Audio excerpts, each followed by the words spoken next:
Ok, alors on sait ce que la France veut mettre en place pour lutter contre la propagation de l'hantavirus en France, du coup je vous résume. Je vais vous résumer juste après ce que l'on sait sur le virus et sur ses risques, parce que c'est important de faire le point là-dessus. Mais d'abord donc, première règle, les personnes qui ont séjourné du 1er avril au 10 mai à bord du navire MV Ondius, qui a compté donc plusieurs cas d'hantavirus, ils sont placés en quarantaine dans un établissement de santé à leur entrée sur le territoire français. Ça concerne donc 5 personnes au total, dont une qui a été testée positive à l'hantavirus. Ils sont actuellement à l'hôpital Bichat à Paris. Les 5 seront donc maintenus à l'isolement pour une durée allant de 15 jours à 42 jours. La deuxième règle, elle concerne les personnes de nationalité française ou qui sont entrées en France après avoir pris l'un de ces 2 vols qui s'affichent actuellement à l'écran. Ces personnes, elles doivent immédiatement se signaler aux autorités sanitaires et se placer en quarantaine chez elles. En effet, ces vols, ils ont été empruntés par des personnes elles-mêmes infectées et qui viennent de la croisière. Vous le savez sûrement puisque je vous en ai parlé tout à l'heure sur Instagram. À l'heure actuelle, il y a 22 cas contacts de l'hantavirus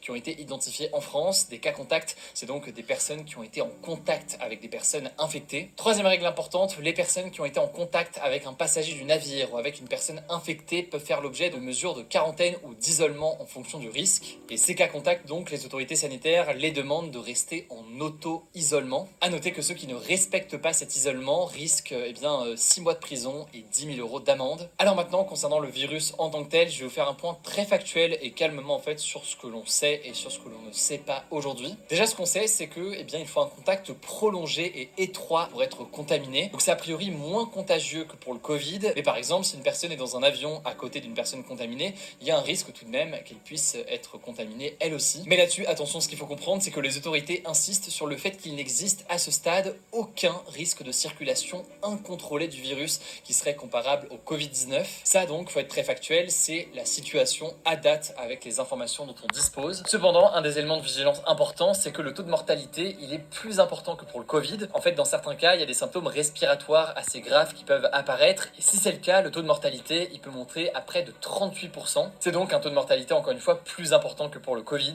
Alors, le gouvernement affirme que la France prend des mesures drastiques de manière assumée et parmi les plus dures de l'Union européenne. Elle affirme aussi, mais sans détailler cette information, que la France dispose de stocks de masques si besoin. Bref, j'en suis conscient que c'est un sujet qui peut faire peur, mais à date, les autorités sanitaires et notamment l'OMS se veulent rassurants, même s'ils estiment qu'il faut suivre la situation de très très près. Et évidemment, là c'est la situation à date. De notre côté, on va vous tenir au courant s'il y a des nouvelles informations dans les prochaines heures directement sur Instagram. Le nom du compte, c'est Hugo Décrypte.